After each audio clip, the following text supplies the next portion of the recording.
বিশ্বনবী পাগলের মতো একবার হাউজে কাউসারে যাবেন, একবার সিরাতে যাবেন, একবার পুলসিরাতের দিকে, একবার হাউজে কাউসারের দিকে পাগলের মতো দৌড়াতে থাকবেন। তার কোন গুনাহগার উম্মত যাতে জাহান্নামে ঢুকে না যায়, সেদিন কেউ সুপারিশ করতে পারবে না বিশ্বনবী ছাড়া।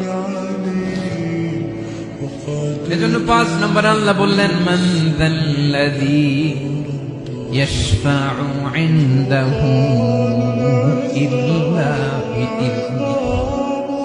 কার সাহস আছে, কার এত বড় বুকের পাটা কিয়ামতের কঠিন দিন আল্লাহর সামনে দাঁড়িয়ে সুপারিশ করবে? কারো ক্ষমতা নেই, কারো ক্ষমতা নাই। বিশ্বনবী সিজদায় পড়ে উম্মতের জন্য কাঁদবেন, সবাই কাঁদবে, নফসি নফসি, আল্লাহ আমারে বাঁচাও, আল্লাহ আমারে বাঁচাও। বিশ্বনবী বলবেন, উম্মতি উম্মতি। বিশ্বনবী আমার জন্য কাঁদবেন, আপনার জন্য কাঁদবেন, আমাদের জন্য সেদিন কেঁদে কেঁদে জাহান্নামের দরজায় দাঁড়িয়ে আমাদেরকে টেনে টেনে জান্নাতে ঢুকাবেন।